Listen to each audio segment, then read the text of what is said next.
Hey, everybody. Welcome into the back room. I'm Andy Ostroy. We have the Seneca Project co-founders Tara Setmayer and Michelle Kinney with us today. We shall get to them in just a second. But first, thank you for tuning in. We appreciate you listening, and we'd love to hear your comments. So email us at backroomandy@gmail.com and or post on our social media, and we'll read some feedback next time.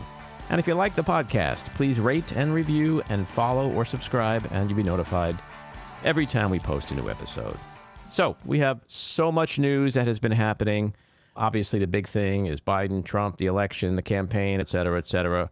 What we're not going to do today is jump on that Biden quit bandwagon. There's enough talk out there. It's dominating the media. It's such an imbalance. He's the president. He won the primary. He's the presumptive nominee. It's his decision to make. He has said multiple times he's not going anywhere. If he decides to quit, I'll accept that. And I will support and vote for a shoe if that shoe runs against Donald Trump in November. But until such time, when and if that happens, we're just going to leave it, let it be, and we'll talk about it when something actually happens. There's just not much more conjecture that I think anybody wants to hear at this point. But what we are going to do is what the media doesn't do.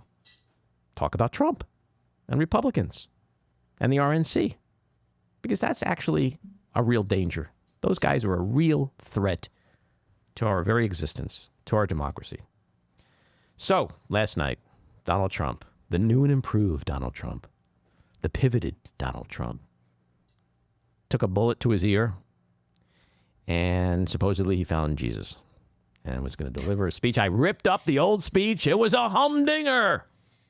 And he wrote a new one. And when I heard that, he like, kind of even wrote it himself. I was like, oh, but Jesus. Come on. And there were moments in that speech last night that was like, that's what he wrote. He wrote that. He totally wrote that, because it's like, I've actually read shit that my kids wrote when they were 10. And it's like, that sounds very familiar. But everybody was like, you know, sitting there in bated breath this week, eagerly anticipating the Trump speech. And quite honestly, I've said it. If the guy came out and sounded normal, it might just be over. Might just be over. Mm-hmm. Well, if he can continue that for the next 4 months. Well, I think he was pretty different for 5 minutes. It was like 15 minutes. It was actually, look, I don't know why you guys are hating on Trump so much. It was actually 30 minutes. No, that's definitely longer. No, wait. Can I do the 15. setup? Wait, let me do the setup. Do the setup. Okay. And I'm proud to be an American. Well, it's interesting. All right, we're going to divert. We're going to divert. I'm going to pick up on that, because literally what I did last night is like, you know what? I got to go look up the lyrics to that song. Okay? Because when you listen to the lyrics of that song. Don't hate on him. Hold on a second. I love the lyrics. Wait a second. I'm a true patriot. Lee Greenwood. What's it called? I'm proud to be an American. You know, they had to take God bless the USA. God bless the USA. Okay. So when you get to the chorus, where I'm proud to be an American, no, you're not. You're not proud to be an American, because you constantly talk about what a shithole America is. Where at least I know I'm free. You're the guy trying to take all of American freedom away, okay? And I won't forget the men who died. Oh, you mean the losers and the suckers? The John McCains? I prefer heroes who weren't taken hostage. Like, who gave that right to me? Exactly. They fucking died and lost limb, so that you could be a threat to democracy, because that's what happens in our country. We have free speech. I'd gladly stand up next to you. No. You stood at graves next to John Kelly, and you told John Kelly, whose kid died in battle, that these are suckers and losers, and you can't figure out for the life of you why they would sacrifice that way. So you did not stand up for them and defend her still today. No, people actually scaled the walls of the Capitol. And you sat and did nothing. You watched for 3 hours on TV like it was a fucking Kardashian TV show. And you did nothing. So you didn't stand up to anybody. Because there ain't no doubt I love this land. There ain't no doubt God bless I love this USA. land. No, you don't love this land. You don't love this land. So when I hear that song and I hear him co-opting it, I'm like, what the fuck is wrong with people? He believes in everything opposite of that song. Anyway, so there he was last night. He comes on stage and he's like very performative. He's like Mr. Somber. And he like mentions a couple of things about unity, which is like Jeffrey Dahmer saying, I am a vegetarian. And then he goes into like a retelling. Like, I swear to God, the dude morphed into Keith Morrison from Dateline for a second. It was like, and then I stood on the stage and the bullets started to fly. It was the strangest thing I've ever seen in my life. And then he goes, I'm going to talk about it tonight because I'm not going to talk about it ever again. Seriously, I will mortgage my fucking house and bet anybody any amount of money that he's going to talk about that shooting 5 bazillion times between now. Not a single speech he will deliver where he doesn't talk about that. And I almost guarantee you that when the doctor says that you can take the bandage off now, he will not take that bandage off. No. And the bandage is probably going to get bigger in size. I think so. With each like, he's going to come out one day and his head is going to be wrapped in gauze. But, literally. Aren't you disappointed that he didn't put a flag on it? Well, I spent 35 years in business, in marketing, and I say he's missing a golden opportunity. Dye that shit red, put MAGA on it, and fucking sell it on your website. MAGA 90, They couldn't even keep that. 2024. They Just could imagine not keep that in stock. Households all across America. What's the matter, Johnny? I hurt my knee. Oh, you scraped your knee. Come here, let me put a MAGA Band-Aid on it. Like, just think, like, oh, What like, do you want to bet they're already on the web? I guarantee it. they probably are. Well, they should be. They should be. And then if you're looking at the reaction to this speech of these white men weeping at the convention. And they have the bandages on their heads. That's the other thing. Like, these people are putting this stupid Kotex on their heads. It's crazy. It's crazy. So he comes out, and 30 minutes, it's like, all right. Even when Trump is quote unquote sane and conciliatory, you just sit there and you're going like, this is such bullshit. Like, we know he doesn't believe any of this stuff. I want to be president for all people. Really? Who believes that shit? Okay, so we give him his 30 minutes, and then I'm thinking to myself, don't get off the stage. Don't get off the stage and stop looking at the teleprompter. Just start talking. Just start talking. You have a right. This is America, goddammit. You have free speech. Just start talking. And he did not disappoint. No, he went he did on not. for another 63 minutes. We got Hannibal Lecter. We got Crazy Nancy. We got China virus. We got China virus. We got witch hunts, rigged election. Democrats use COVID to cheat. Attacks on the media. Praise for Viktor Orban. A renewed conversation about how much he and Kim Jong-un love each other. The weaponized DOJ. I mean, come on. Did we not think that Donald Trump is going to go out there and go, wait a minute, there's an audience? And take that audience and couple it with my crippling anxiety and insecurity? Holy shit, let's do the Greatest Hits album. But there was one thing that surprised me. What was that? He said that he was so excited that his VP went to Yale. And I'm like, wait, I thought Yale is for the coastal elite. But wait, you're forgetting something. He pretends that he went to University of Pennsylvania and got some sort of business Wharton. degree. Wharton, yes. I went to Wharton. Which isn't true. He took a class there once, I think. So he does this speech. It's the longest speech. I mean, the media is saying it's the longest speech in modern history. And guess whose record he broke? His own. He broke his own, you know. And so he was unhinged and he was sweating. Like, he made Richard Nixon look like he sat for makeup for 3 hours in the 1960 debate. He was sweating. It was just all the greatest hits.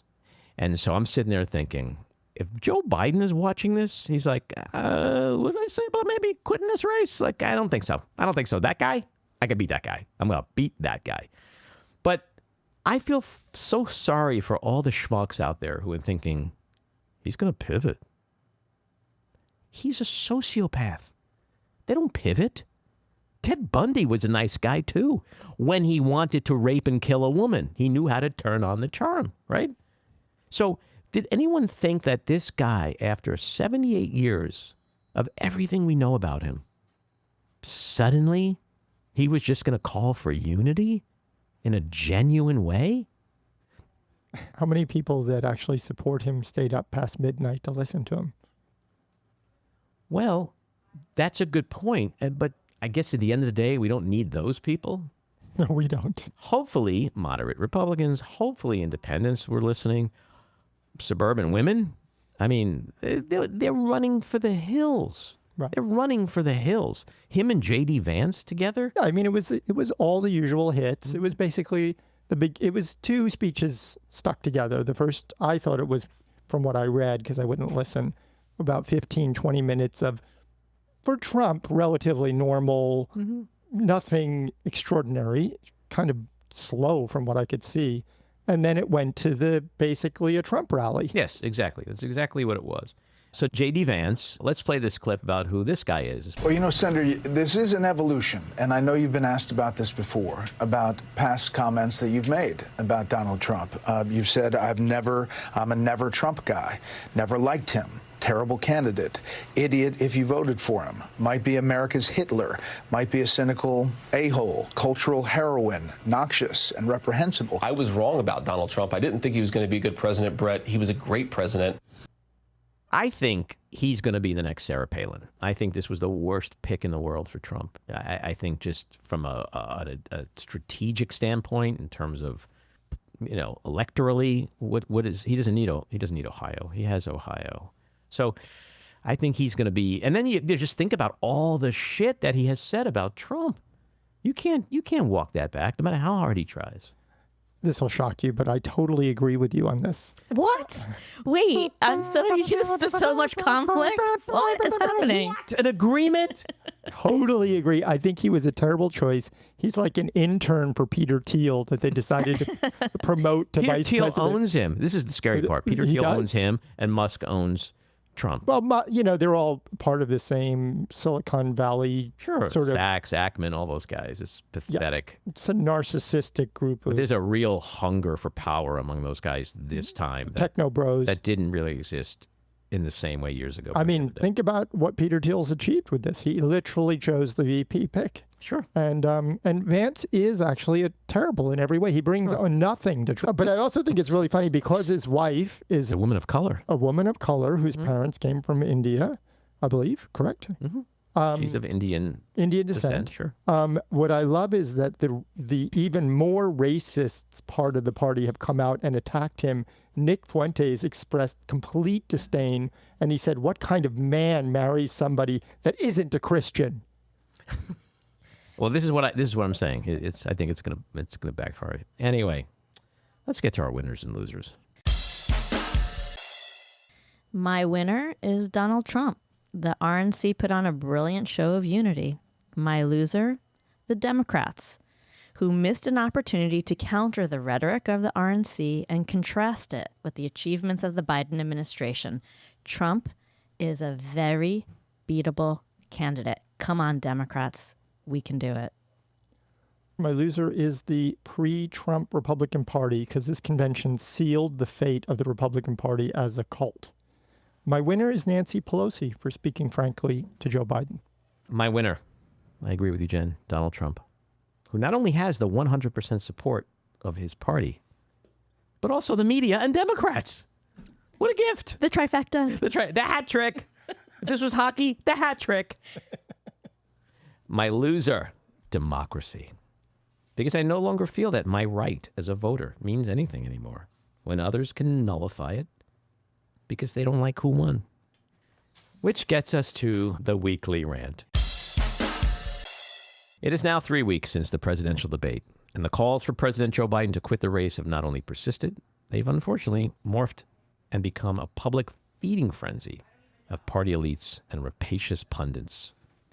With 4 months of campaigning left, the aggressive Biden quit crowd has been ramming their opinions down the throats of millions of Biden supporters, despite the lack of a crystal ball and a coherent strategic plan.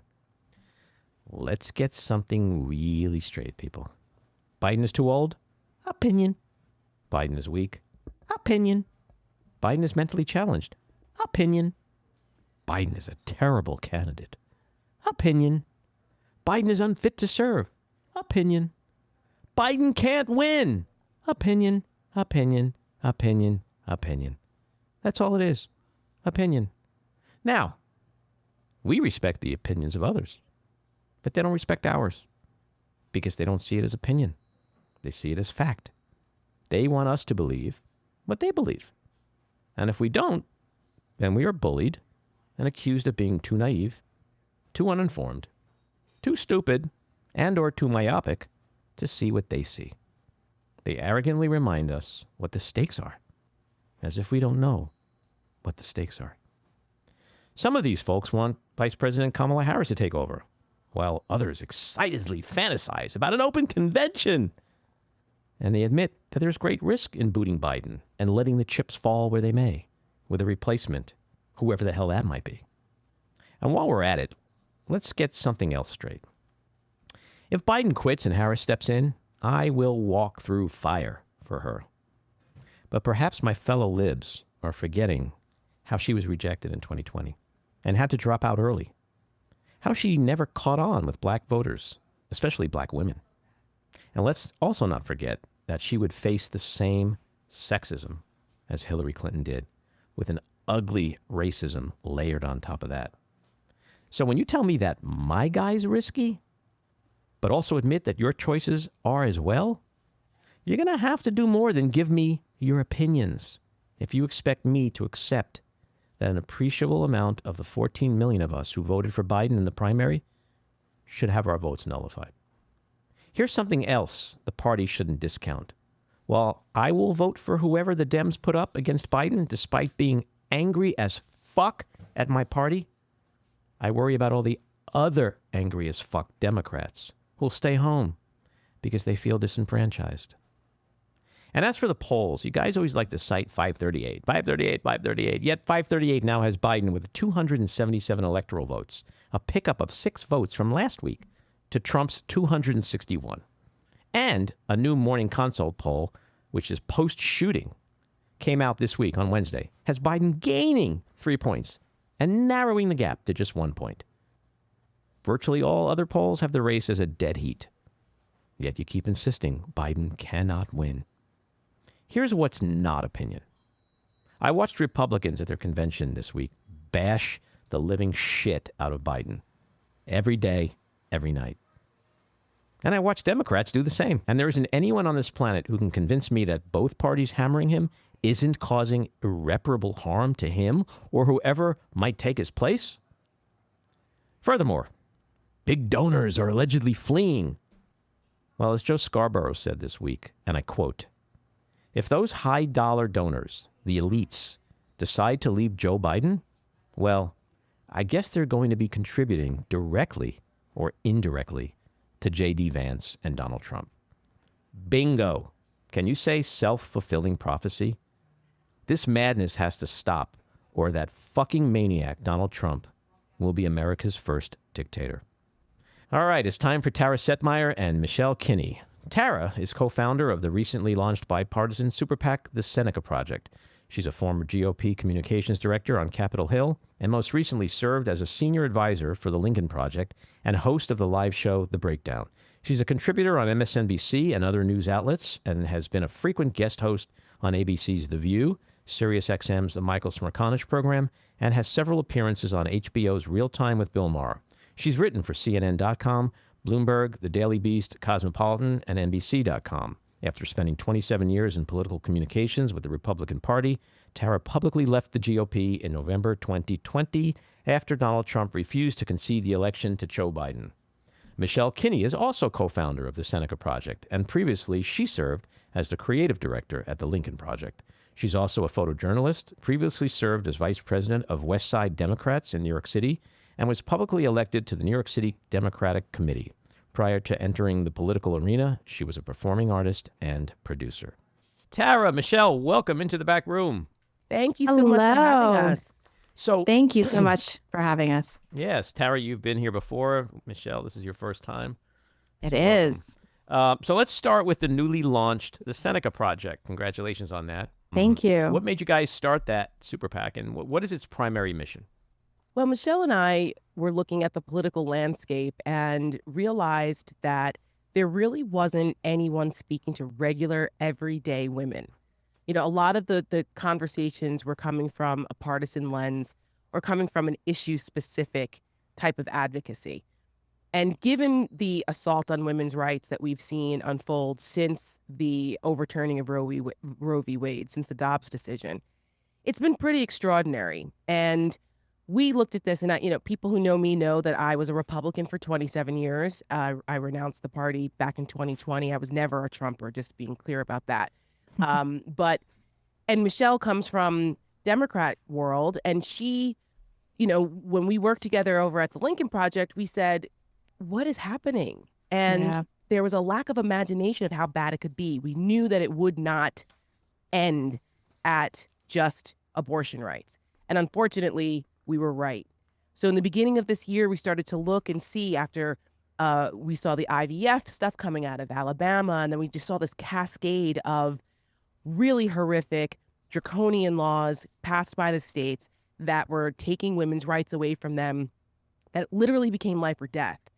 And we saw the success of Nikki Haley. I say success very, very loosely, but the fact that she was still getting between 20 and 30% of Republican votes in closed primaries, we saw an opening here.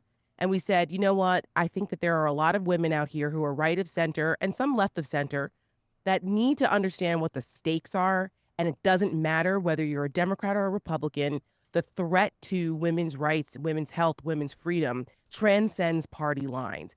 And we wanted to start something where we, as women, that was women-led, where we could tell women's stories from women, by women, to women, to give them a permission structure to vote for the Democratic Party. For us, we are very pro-Biden-Harris. We hope that ticket remains. But that's our goal, is to target those moderate women in battleground states. And we don't care if you voted for Donald Trump twice before, as long as you don't vote for him again, because our lives are literally at stake here. That's right. How significant is women's bodily autonomy and reproductive rights going to be in this election? We hear so much noise about so many other things, and it makes you wonder, like, is that just noise? And are we going to see a repeat of what we've seen the last few years, where, like, maybe nobody's screaming on the rooftops about it, but when it comes time to vote, women are voting, and they're voting on this issue, no? No, there absolutely are. I think it's the biggest underestimated group of people, women voters in this election cycle. I think if anything can be learned from these ballot measure votes in states like Kansas and Ohio, not even the 2022 midterms. I mean, this was a huge issue because it is life or death. I mean, we're seeing these horrible stories coming out of states like Texas. We were talking to Ryan Hamilton the other day, that just the absolute horror that he and his wife have been enduring. I mean, just atrocious. And it's just really simple, basic access to healthcare when a woman is going through pregnancy. And it's so cruel and inhumane. And so the cruelty is the point. The control is the point. And I think that women are at a point where we're like, I can't believe we're going backwards. And I think if any woman or man has a conversation with your mom, your aunt, your grandmother, anyone who might be a little bit older than you, can talk to you about what it was like before women had rights in this country, what it was like before abortion rights existed in this country, before women could get a bank account without a man signing off on it, or own a house, or even be able to work and not be fired for being pregnant. I mean, there's so many things that are just so recent in our history as women. And I think that we're far enough away from it, but not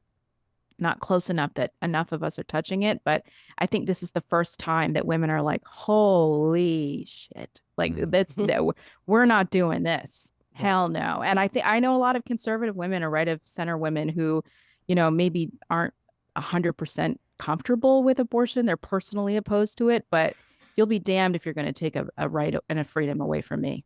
That's exactly right. Like, that's why we have on our advisory committee, we are a bipartisan organization. I mean, we have Senator Barbara Boxer, who I probably never agreed with ever on anything policy-wise during my time as a Republican, but we agree on this, and we come together on this. We have former Republican Congressman Denver Riggleman. He's a girl dad.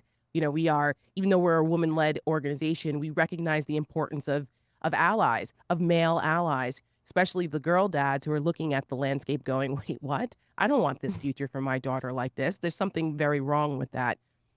We have Rena Shah, who was the first Republican delegate in 2016, good friend of mine, who said, hell no, I'm not voting for Donald Trump. He's against everything I believe as a Republican. And they threw her out of the convention. and took her delegate status away. And she's been a very vocal never Trumper since then. But she's a mom of 3 young girls. And she's saying, I'm still, she God bless her, she's still trying to fix the party from within. I left it. I had enough. I said, no, this needs to burn to the ground. But she's trying, so God bless her. But she's saying, listen, I'm a mom of 3 young girls. I'm doing this for them. Somebody has to. This is not right. We have Emmy award-winning Alex Borstein on our committee as well. If anyone is familiar with Family Guy, she's the voice of Lois Griffin. She was just recently nominated again for an Emmy. And she's also won Emmys for her role in Marvelous Mrs. Maisel.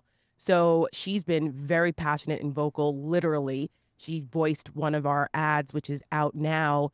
It's a homage to Seneca Falls, where the birthplace of the women's rights movement took place in 1848. The anniversary is July 19th and 20th. And so Michelle and I worked on an ad because if you look at our logo, we have 3 stars, and those stars represent the past, the present, and the future, because we believe that we need to carry on the legacy of the women who came before us that blazed these trails and worked so hard and fought so hard for the rights that we have that are now being taken away. And then for the present, because if it's not us, then who? And if not now, then when? There is a sense of significant urgency given the assault on women's rights. And then obviously it's for the future generation. So we wanted to make sure that, when we're only about a month and a half old. That's it. It feels like years, right? I was going to say years old because the political cycle's been nuts. But we only launched about a month and a half ago, and the response has been overwhelmingly positive. The anecdotal stories that Michelle and I get from older women, crazy. It's so crazy. touching. It's unbelievable, and it's women who are saying, "Thank you so much for doing this. Thank you so much for giving us a voice. Thank you so much for recognizing what we went through to get here, and then to have this taken away. We so need to do this. Where do we sign up? What do we do?" And it's really encouraging and reinforces why it was necessary for us to do this, because this is a generational fight. It's not just about November. That's where it starts. But we have to maintain. We've seen what the other side is capable of doing, and we've got to stop that, because we say, hell no, we won't go back. And speaking of your launch, I want to play your launch ad, which I think is fantastic, and then we can talk about that. Great. The Supreme Court overturned Roe versus Wade and ended a woman's constitutional right to an abortion. There's a threat facing women in America that transcends party lines. My country doesn't care about me. And it's time we ask ourselves, do we still value the freedoms we have fought so hard for? We should all have the care that we need. This election is a choice, and it is a time for choosing. We're told we have to choose between left or right, but we know what the real choice is. It's a choice between our freedom or their control, between our right to determine our own destinies or Donald Trump. So seriously, America, what the hell are we doing? We can't sit on the sidelines while women in America suffer and die because a right we once had has now been criminalized. If we don't make the right choice, there's no state to escape to. There's no going back. Choosing who will shape our future is a right we still have left for now.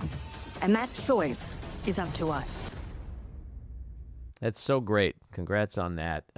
Thank how you. How did that come about? That particular. Oh, it's a great story, actually. And that's Michelle's voice, by the way. She's multi-talented. She spent 3.5 years as the creative director over at Lincoln Project. And, she learned a little thing or two and brought a lot to that operation. She's got all the awards in her office to prove that. And she's a talented VO artist as well. And she can sing. But go ahead, Michelle. I'll let you tell the story. Tara. Oh, my goodness. Oh, no, my don't goodness. stop, Tara. Keep going. She deserves it. You're too kind. So, we were getting ready to launch, thinking about, what is our launch ad going to be? What's the curtain raiser? What is it that we want to say? How do we want to introduce ourselves to the world? And we were really kind of percolating on a few ideas. And I started writing a script about choice and how choice was more than just, the right to choose kind of tagline that has been used for however long. And it goes beyond reproductive rights. It's really a choice about everything in our lives and how choice is really about freedom. And of course, as Republicans, we like that. Yeah. And I'm trying to think what's really gonna land with the right of center women, the independence and, the personal freedom, personal liberty issue is a big one for obvious reasons. So I showed the script to Tara, and I was like, I don't know, I'm not much of a writer because She doesn't give herself enough credit. Well, again, thank you, Tara. You're too You're kind. welcome. So I was, and I said, Tara, take a look at this, and she said, oh my gosh, this reminds me of that Reagan speech from 1964. A time for choosing. And I'm like, right, doesn't it? She's I'm like, cool. Yeah. I don't have any idea. Hopefully you weren't like, who's Ronald Reagan? no, I definitely wasn't not. that. I'm kidding. It was more just like, I'm not sitting around listening to Ronald Reagan's speech. She comes from a Democratic household. She's like, we don't sit around listening to reminiscing about old Reagan speeches. No, my dad was a union leader. We're not a Reagan household. I'll just put it that way. But anyway, so I sent it to her. Yeah. I said, okay, fair, but I will send it to you. I'm telling you, this is one of the greatest political speeches ever. And so she came back to me about a half an hour later and was like, okay, this is amazing. And we've got our first ad. Wow. And she extrapolated a lot of the concepts from that Reagan speech, and it was called A Time for Choosing. And I said, this is a great double entendre. For those people who are on the right, they'll get it because they, like I said, we revere Reagan speeches. So A Time for Choosing, they'll get that. And then it also flips it, whereas we take, to Michelle's point, we take away just the right to choose moniker from the abortion issue. It's bigger than that. So we were able to have a play on words. And I've never written a political ad before. My background in politics is political communication. So it's messaging and it's, policy. I've done that, but I've never really written ads. That's not something I do. But this came from the heart for us. Yeah. Michelle and I wrote this together. We had no help. And Michelle was able to put together a fantastic ad team to make this ad for us outside the political world. Because we don't want our ads to feel like typical political ads. Yeah. When we ventured out on our own to do this, we wanted to make sure that it really was reflective of our creative chops, our instincts, and that it had a look and a feel that grabbed women and grabbed the viewers in a way that was that touched them right there in the gut. And so that's how the A Time for Choosing ad was born. And I joke that we're the political ebony and ivory in both political ideology and background, but we're really, really proud of that ad. Yeah. You should put a video out of the two of you singing that song. Oh my gosh. Michelle can sing, so we might have to do that. Karaoke night. I don't know. Yeah. Well, listen, we are big on karaoke night in both of our households, so we might have to do that. So Donald Trump, the row killer, appoints J.D. Vance, the great friend of women's reproductive rights, as his VP. So let's hear your new J.D. Vance ad. J.D. Vance, who is now effectively the political heir to the MAGA movement. We're effectively run in this country by a bunch of childless cat ladies. Roe versus Wade is an abomination. There's something comparable between abortion and slavery. When asked about the exception for rape, he said rape is inconvenient. I asked Vance if he thought anti-abortion laws should include exceptions for rape or incest. Look, I think two wrongs don't make a right. Have you changed your stance? Or the two wrongs don't make a right. Look at the extraordinarily restrictive policies toward women that he has supported. J.D. Vance of Ohio told me that Republicans should back a national 15-week abortion ban. He said you want to ban abortion in Ohio and across this country. Is that true? Look, I'm pro-life. J.D. Vance claiming that women having the ability to leave violent and abusive marriages has harmed society. One of the great tricks that I think the sexual revolution pulled is this idea that these marriages were fundamentally, they were maybe even violent. And so getting rid of them and making it easier for people to shift spouses like they change their underwear, that's going to make people happier in the long term. You've got J.D. Vance in Ohio running for Senate, talking about childless women are the problem and are destroying the United States. Cat ladies who are miserable at their own lives and the choices that they've made, and so they want to make the rest of the country miserable too. That's really powerful, and it's so true, and he is fucking terrifying, in my opinion. Yep. Mm-hmm. There's a reason we picked the hashtag MAGA misogynist, because we like a good alliteration around here too, because it's true. And it became abundantly more clear that Donald Trump doesn't give a damn about women's votes. All this bullshit about, oh, they're moderating on abortion and going into the RNC, it's going to be a whole different vibe. And, bullshit. Like, he picked J.D. Vance, a guy who said that women should stay in violent marriages for the children, a guy who compared fertility rates to daylight savings time, a guy who thinks that abortion is there should be a national abortion ban so that George Soros can't fly black women from one state to California to get abortions, a guy who seems to think that, well, rape and incest, sorry, we shouldn't have those exceptions in abortion because it's an inconvenience. Two wrongs don't make a right, he said. Right. Two wrongs don't make a right. Like, so I think, and Michelle, as she's our chief creative officer at Seneca, she can tell you that when you do the compare and contrast and you tell the stories in their own words,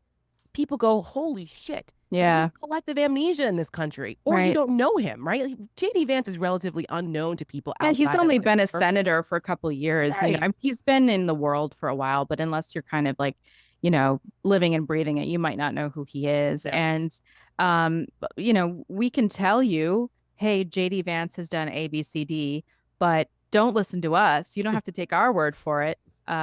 Here you go, in his words only. Yeah. And just listen to the lonely cat lady loving man himself. Right. And, I think to myself, J.D. Vance, he really hates women. But you know what? I don't know that he cares enough about women to hate us. I think he just sees us as less than. And, you go sit over there because I don't want you to partake in society. This is a man's job. This is a man's world. And, I find him to be completely and utterly disgusting. And also I look at him and I'm like, how is that man only 39 years old? Yeah. I don't know. I don't and understand. what's with the eyeliner? I don't understand. It's very strange. There's something going on. When we put that ad out, Michelle, on her social, she said under his eyeliner. Yeah. And what's crazy as an homage to Handmaid's Tale for those little play on words. If you watch a lot of news, there's so many people in the news going, he's a really good-looking guy, and I'm like, really? Yeah. Are we talking about the same guy? Like George Clooney's I don't give a a good-looking damn if guy. he looked right. I don't care if he looked like George Clooney and Brad Pitt on their best day. I don't give a damn. The guy is a danger to our country. But they're also and a just danger wrong. to women. He's not a right. Well, yeah, I'm guy. Say something else about him. him. Say he's accomplished at 39. Wow, look at all he's done in his life. But right. I don't even know where this good-looking stuff comes from. I don't know. I just think that just diminishes his terrifying record and the fact that he said he wouldn't certify the 2020. He wouldn't have certified the 2020 election if he'd been vice president at the time. That should be terrifying to people as well. Sure. It's bad enough what his record is with women, right? That he just thinks that basically we're fertility incubators that have children for men. But the fact that if they were to win this Trump-Vance ticket, God knows what would happen in our next election. Like, our free and fair elections are literally on the line as well, besides the fact that women's health and our rights and our lives are on the line here, which is true. But like our democracy, it's why for Seneca Project, our moniker is Galvanize Women, Save Democracy, because we believe that women are going to save this country. We are the majority. We are high propensity voters, right? And for women, we have been carrying the weight of this country's sins on our backs for decades. And don't even get me started about Black women and their role in saving this country from itself in when we've had to. So like, it's so important that women understand what's at stake. And when we do ads like that, like the J.D. Vance ad, we also have a Project 2025 ad that went viral as well, because a lot of people were like, okay, what is this? And wait a minute, they've said what about us? We did a montage of a bunch of pro-Trump people, MAGA people, saying that they don't want women to vote. They think that, there shouldn't be women's athletic leagues. They think that, women are, they're dumb because of birth control. I mean, when you put it next to one after the other, people are reminded this is what they think of us. And it pisses them off, and it should. And they go, wait, no. Yeah, Biden might be a little old, but we can't have that guy and his allies and those terror extremist fascists in power. because this is what they're going to do to us. That's what's at stake. That's what people need to understand. You know, when I think about J.D. Vance, the first thoughts that came to my mind is that he's going to be just like Sarah Palin. After this little honeymoon, he's going to implode because he's got too much baggage. But then I'm not even sure there's a honeymoon. I mean, I feel like they were immediately like, yeah, I know him kind of, His own MAGAs didn't really like him because, wait, he said this about Trump and he's got an ethnic wife. He's got a quote brown, as some of the more racist so guys I have think said it over could there. end up being a really disastrous appointment by Trump. Oh, 1,000%. Yeah. I mean, Tara and I were talking about this. I mean, we were kind of hoping it was going to be him, just strategically. I mean, horrible, right? He's probably one of the more dangerous choices for us if he were to win. But strategically, in an election, you want a guy like that because he's so extreme and he doesn't play to the middle. And, when they announced him, I thought to myself, well, I guess they're really not gonna try for the middle at all, are they? They're just gonna double down. It's great for you guys because it's like now the ads are like, they could be, here's two white guys who just want to call up your vag and control your uterus. It's like, I mean, it's that simple, it's like, it's either that or the guy who wants to bring back Roe and the woman who wants to protect your rights. Like, so the contrast seems like it couldn't be starker. Well, that actually brings us to another ad that we put out during the RNC this week called The Tale of Two Leaders. Now, we had a different name for it internally that was a little more provocative, that had to do with kind of rape. Well, we called it Mr. Rapey inside. That's what I called him. We were, but we were like, we actually contemplated naming it that, but then we were like, no. We don't want to be so flippant about it. I mean, obviously, internally, we have to have some levity to keep ourselves sane. But we landed on Tale of Two Leaders because it is again a compare and contrast between Donald Trump and his really disgusting, creepy, weirdo comments about women, about him sexualizing his own daughter, sexualizing young girls, bragging about grabbing women by their pussies and going into quote inspect the pageants and oogling the contestants, and it's just people need to be reminded, especially during the week where the media has lost its damn mind trying to whitewash Donald Trump's history here as an adjudicated rapist and sexual predator, just because he had a brush with death. I mean, that's horrible. We condemn political violence, of course. But he survived, and he had a little ear wound. I mean, it wasn't something that warranted us just forgetting and forgiving Trump of all of his past transgressions. Like, no, it was horrible.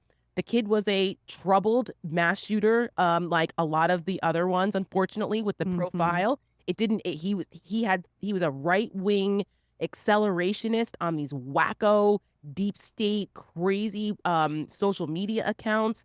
Like, the guy had stuff about Biden and everybody. Like, this was not Joe Biden sent the orders, which is what J.D. Vance and others said in the immediate aftermath. Immediately. Incredibly irresponsible and disgusting. So we were like, we're not going to sit here and let the media try to turn this guy into some loving old grandpa who just had a brush with death, and now he's changed. He's serene, and he had this emotion and tears in his eyes. Get the hell out of here! But they're doing that. No. I mean, I was watching TV this morning. Crazy. Started at 6 o'clock with Morning Joe, and then switched to CNN, and it's like, oh my fucking God! Like, I know. Did they watch this convention last night? Yeah, like we were watching the same thing because I saw a man, basically almost dribble on himself, for an hour and a half, like. Yeah, I'm like, Scott Walker. He was like, oh, congratulations, Scott Walker. You're doing such a great job as governor. I'm like, that man has not been governor for 5 years, sir. What are you talking about? It's insane. Morning Joe started off, they spoke for 14 minutes about the speech. Half of that was focused on the sane, pivoted Trump. Oh, God. They didn't even mention Hannibal Lecter. Didn't mention Crazy Nancy and all the greatest hits. That's surprising from them, to be honest. And then spent 26 minutes talking about the Biden quit thing. Oh, my God. And then they finished that and went to the shooting, which was very sympathetic to Trump. And then eventually came back to Trump. But then it so quickly pivoted back to the analysis of Biden. And it's like, it was 70 minutes. And it was as if that speech did not occur last night.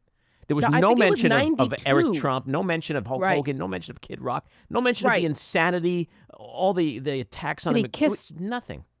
That he kissed a helmet, like that was the weirdest part. Again, So what do you Or make that of there's this? a What is behind all this?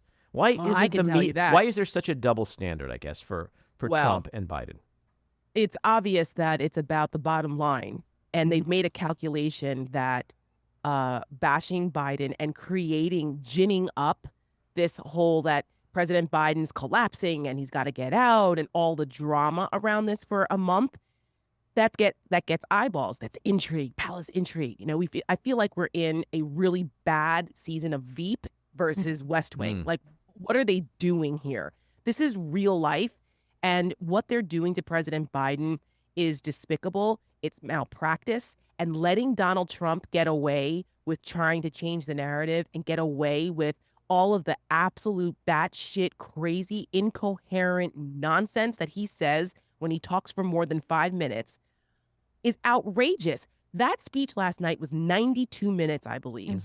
And the first 15, 20 minutes of it when he recreated the assassination attempt was weird. It was like a Dateline episode.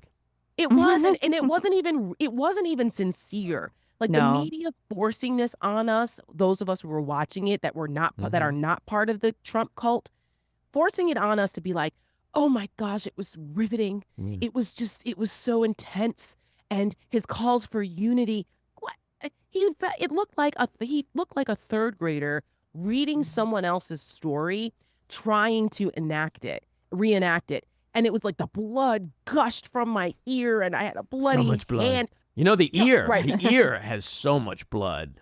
Right. That was weird. So weird. Because he's got a weird obsession with blood. Remember what he said about Megyn Kelly? Yeah. You know, Oh, blood coming out of her wherever. wherever, right? You know, he's you talk to Mary Trump, and who's a good friend, and she's also on our advisory committee. We're thankful for her support. I was talking to her about this, and she goes, "Okay, first of all, Donald Trump is incapable of emotion and never cries. It wasn't permitted in our family. So this bullshit about that, you know, that Jake Tapper and Chris Wallace were talking about on Monday and that they actually ran with even the next day, still trying to say, oh, he had tears. No, he didn't. Like, stop. And the fact that Morning Joe, you're right. I turned it on a little bit before we started our podcast today. And the Chiron, the lower third, says, Trump touts unity, describes assassination attempt in RNC speech. That's what you guys got out of that? MSNBC knows better. I'm expecting this from CNN at this point because they've thrown in the towel. You have to remember the parent company that owns CNN. Yeah, the people who run that, they're Trump people. They're Trump donors, they're Trump people. They think that they're going to be spared the wall or the trip to Gitmo or the concentration camp with the rest of the journalists if Donald Trump wins. I mean, the target list came out. We saw it. He talks about it. He hates journalists. And he said how many times in the past that he thinks they should be jailed for dissenting, which is very un-American. Okay, last time I checked, that's very like Putin in North Korea, not America. We have a First Amendment right to freedom of the press, but Donald Trump doesn't care because he wants to be a dictator on day one, as he has told us, and he wants to tear up the Constitution. So, and the Supreme Court now, because of the immunity ruling, has given him carte blanche to do that if he's ever in power again. But how many people know this? Well, probably not many, because the media has been too busy self-flagellating and giving Trump a pass and going after President Biden, who actually did not. I just want to reiterate this to the people who, I mean, I know there are a lot of people who think, well, let's just switch him out and he's old. Doesn't work like that. It doesn't work like that. It is incredibly complicated. It's impractical logistically. And President Biden, the bottom did not fall out with regular voters after the disastrous debate. We all, right? But since then, he's actually done a pretty damn good job. And the polls have not moved significantly.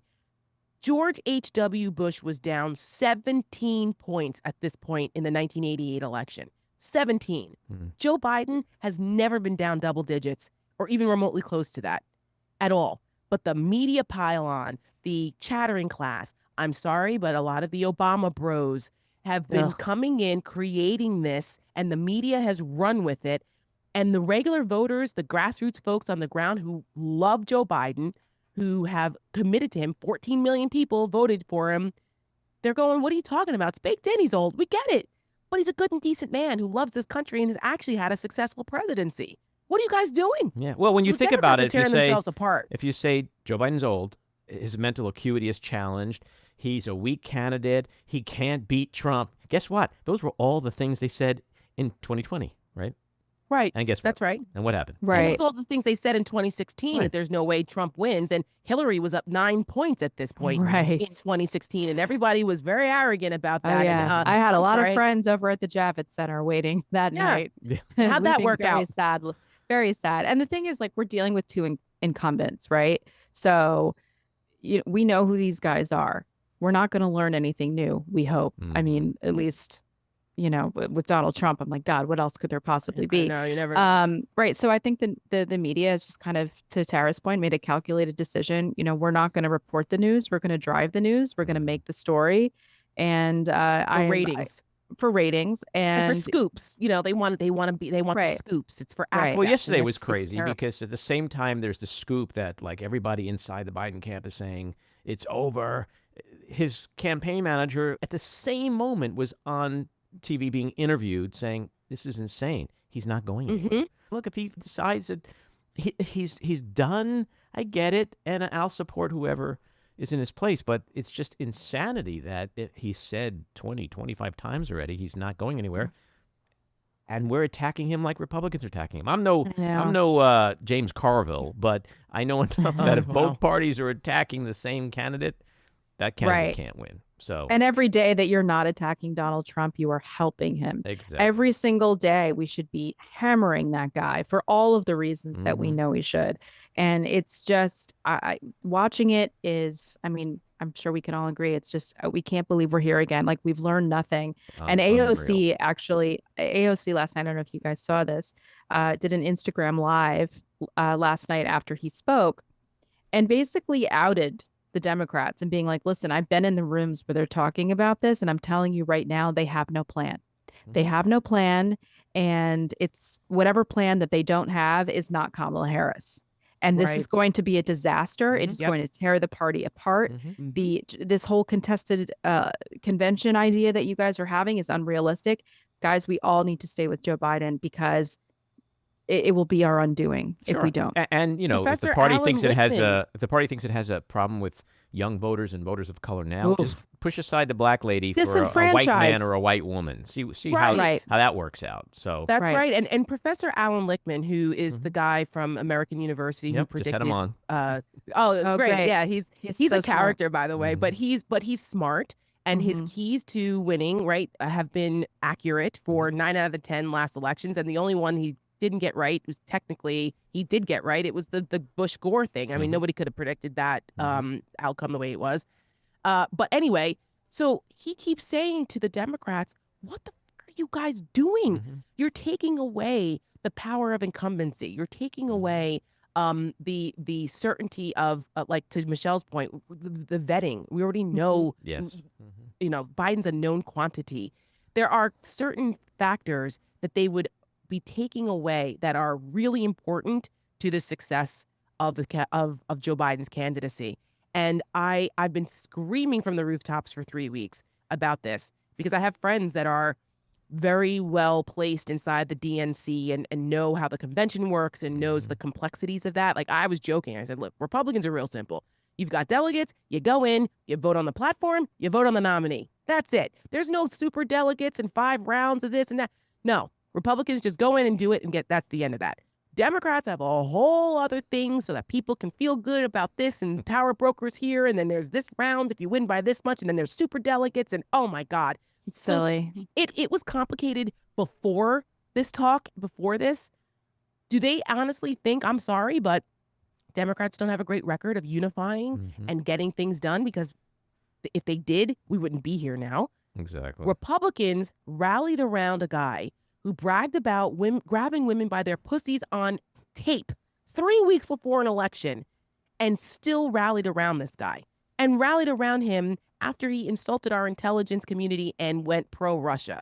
Rallied around this guy who lied his ass off every time he opened his mouth and did things that were anathema to Republican ideology for 4 years he was in office.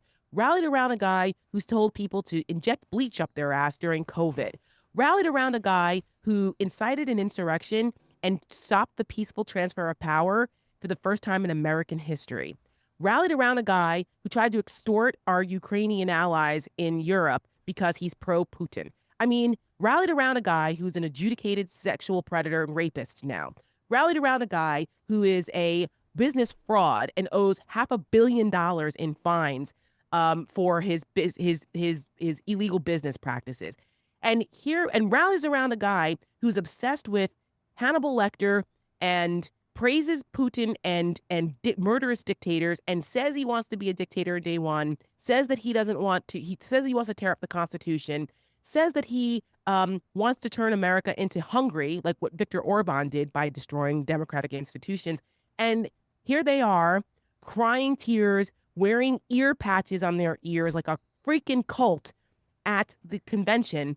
And Democrats are over here in a circular firing squad trying to take out a man who has dedicated 50 plus years of his life to public service, has been married to the same woman for 40 plus of them because his first wife and daughter died in a tragic car accident, not somebody that has 3 wives, cheated on all of them, and doesn't even have any love for his children. Did you see the snub of Tiffany again? My God. That was something. Joe Biden, who is actually, let's see, past infrastructure. He has invested, he's gotten billions of dollars of investment into women's health care, which no one else has ever done in the history of this country. Actually loves his wife, and his wife wants to be there with him and support him. Doesn't have to pay her off to show up at campaign events like Melania. Let's see, what else about Joe Biden? Oh, he's a good and decent man. He's not a convicted fucking felon.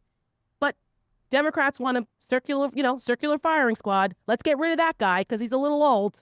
It's insane. It is beyond insane, and it's probably going to get a lot crazier before it gets better. Certainly the next few days will be really interesting, but the next 4 months are going to be cray-cray. Hopefully you guys will come back in and give us an update both on Seneca Project as well as what's happening in the campaign. Good luck. Congratulations again. Folks, if you got extra cash, go to senecaproject.org.com. .us. And help these guys out. They know what they're doing. Thank you. Thank you. Our mission doesn't change, right? Our mission doesn't change, Andy.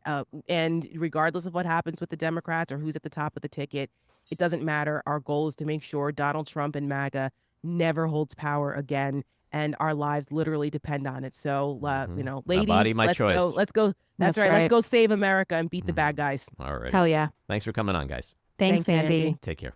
All right, everybody. It's time for another segment of Just Jeff. How you doing, Just Jeff? I'm doing fine. All right. So did you watch the Republican convention this week? Did you watch the Trump speech last night? Oh, it's against my religion. What religion is that? Plus, religion was I throw something at the TV and break the screen. I don't want to do that anymore. So you didn't watch the Trump speech? No, I flip around. I watch people doing analysis. Although last night I couldn't do that because we were in New York City at a bar. It was a family engagement party, and it was like a lot of loud music. All I wished for at that point was that I had a hearing aid, which I don't have, because I could have turned it off and not heard the loud music. Nothing I could identify with other than it was shrieking and loud and annoying. But other than that, it was fun. I'm very sensitive to loud noise. So you didn't watch any of the Republican convention? No, I watched. Actually, I shouldn't say that. There was one part that I actually liked a lot, and that's when the parents of whatever his name is, the hostage, Israeli Jewish hostage, and they were making a plea, and they kept on saying, "Bring them home, bring them home." I thought that was very meaningful, and that should be a unified feeling for everyone, regardless of political orientation. Well, it's interesting you say that because I was watching that myself too, and I was very moved by that. And I was like, I wonder if are they Republicans or are they Democrats? But it didn't matter, and it shouldn't matter. They were trying to send a message, and it was an important one. Anyway, I just want to say a couple of things. So you guys, the three of you were talking, and I do want to say at the time that was going on, I was more in your camp. And certainly Jen's camp in terms of I wanted to see Biden to see if he could hold on and make a comeback. But sounds like we lost him, Jen. I believe we have. I think I am moving in the direction that is not. if you want to win, that's not. I really agree with Good night, everybody. That wraps up this week's episode of Just Jeff. Anyway, I just want to say to Matty, although I agree with his feeling about what's going on with. Get ready, Matty. He said that it's time to take the keys away from Grandpa. And I just want to say, I'm 2 months older than Biden, and I don't want anyone telling me to take the keys away. But you know that happens all the time. No, not with me. Yet. Good for You're you. proving my point. Good for you, Yeah. Just Jeff. You stand up for grandpas all over the world. I'm one of those people, and nobody's taking my damn keys away. I'm telling you that right now. But everyone deteriorates at their own rate. But That is true. That is true. And we're going to leave it on that. We'll talk to you next time. Bye. Take care. This episode of The Back Room was edited and produced by me, Andy Ostroy. It was co-edited and co-produced by Maddie Rosenberg and co-produced by Jen Hammoud. Our theme song was composed by Andrew Hollander, and our logo was designed by Cricket Langell. And special thanks to Patricia Wind. Please take a moment to rate and review the podcast, and also follow or subscribe. Until next time, keep your eyes on Washington, Hollywood, and your own backyards, and have a great week.